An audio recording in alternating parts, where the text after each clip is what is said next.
Hi అండి, అందరికీ నమస్కారం. Welcome to my channel. ఈ వీడియోలో ఏపీ ఉద్యోగ మరియు పెన్షనర్లకు 33.67% డిఏ పెరుగుదలకు పెండింగ్ డిఏ టేబుల్, ఏ బేసిక్కి ఎంత పెండింగ్లో ఉందనే పూర్తి వివరాలు వీడియోలో తెలుసుకుందాము.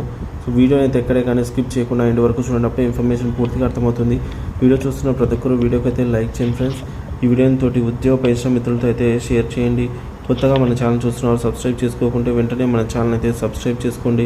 సో దీని ద్వారా నేను చేసే లేటెస్ట్ వీడియోస్ అన్నీ మీ వరకు రీచ్ అవుతాయి. ఇక ఆలస్యం చేయకుండా వివరాల్లోకి అయితే వెళ్ళిపోదాము. ఏపీ ఉద్యోగులు మరియు పెన్షనర్లకు 33.67% డిఏ పెండింగ్. పూర్తి వివరాలు ఈ విధంగా ఉన్నాయి. ఏపీ ప్రభుత్వ ఉద్యోగులు పెన్షన్లు ఎదుర్కొంటున్న డిఏ పెండింగ్ సమస్యలపై తాజా అప్డేట్. 2018 నుంచి పెండింగ్లో ఉన్న డిఏ బకాయిలను రాష్ట్ర ప్రభుత్వం విడుదల చేయాల్సి ఉంది. ప్రస్తుతం 3.67% డిఏ పెండింగ్లో ఉంది. ఈ డిఏ పెండింగ్ కారణంగా ఉద్యోగులు అయితే భారీ మొత్తంలో అందుకోలేక నష్టపోతున్నారు. డిఏ పెండింగ్ వివరాలు 2018-2014 వరకు. సో 2018 నుంచి 2023 వరకు 212 నెలల డిఏ బకాయిలు పెండింగ్లో ఉన్నాయి.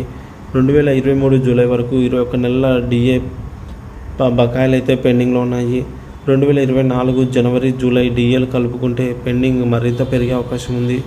సో ప్రస్తుతం 33.67% డిఏ పెండింగ్లో ఉంది.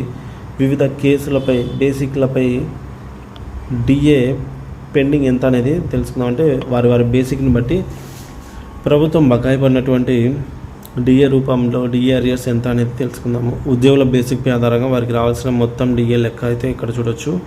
సో బేసిక్ పే అనేది ఇక్కడ మనకు ఉందండి లెఫ్ట్ సైడు. ప్రస్తుతం తీసుకుంటున్నటువంటి డిఏ 6,397 రూపాయలు, 19,600 బేసిక్ వారికి. అలాగే 2023 డిఏని కలిపి సో 7,668 రూపాయలు అవుతుంది. సో పెండింగ్ మొత్తం డిఏ వచ్చేసి 1,47,828 రూపాయలు అవుతుంది. అలాగే 30,000 రూపాయలు బేసిక్ ఉన్న వారికి 2,34,000 రూపాయల వరకు అయితే ఈ విధంగా డిఏ రూపంలో ప్రభుత్వం అరియర్ అయితే పెట్టింది. ఇక 40,000 బేసిక్ ఉన్న వారికి 3 లక్షల పైగానే రావాల్సి ఉంటుంది. 50 లక్షల వారికి దగ్గర 4 లక్షల వరకు అయితే రావాల్సి ఉంటుంది. సో 50,000 బేసిక్ వారికి. 60,000 బేసిక్ వారికి 4,70,000 వరకు రావాల్సి ఉంటుంది. 70,000 బేసిక్ వారికి 5,50,000 వరకు రావాల్సి ఉంటుంది. 90,000 బేసిక్ పే ఉన్న వారికి 7 లక్షలు. అలాగే 1 లక్ష రూపాయల బేసిక్ వారికి 7,90,000 వరకు రావాల్సి ఉంటుంది. డిఏతో పాటు పెండింగ్లో ఉన్న ఇతర బకాయిలు, పిఆర్సీ బకాయిలు, AP GPF, general provident fund బకాయిలు, జిఎల్ఐ గ్రూప్ లైఫ్ ఇన్సూరెన్స్ బకాయిలు, సరెండర్ లీవ్ బకాయిలు, రిటైర్మెంట్ బెనిఫిట్స్ ఇవన్నీ పెండింగ్లో అయితే ఉన్నాయి. ఉద్యోగులు మరియు పెన్షనర్ల డిమాండ్లు. పెండింగ్ డిఏ మొత్తాన్ని తక్షణమే విడుదల చేయాలి. పిఆర్సీ, జీపీఎఫ్, జిఎల్ఐ బకాయిలకు తక్షణ పరిష్కారం తీసుకురావాలి. ఉద్యోగుల రిటైర్మెంట్ బెనిఫిట్స్ చెల్లించేందుకు షెడ్యూల్ ప్రకటించాలి. నివృత్తి చెందిన పెన్షనర్లకు తక్షణ డిఏ విడుదలతో పాటుగా పెండింగ్ సొమ్ము చెల్లించాలి.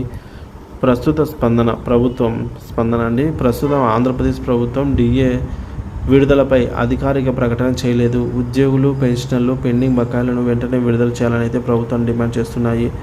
ఉద్యోగులు మరియు పెన్షనర్లు పెండింగ్ డిఏ ఇతర బకాయిలు త్వరలోనే చెల్లించాలని అయితే ప్రభుత్వంపై ఒత్తిడి చేస్తూ ఉన్నారు.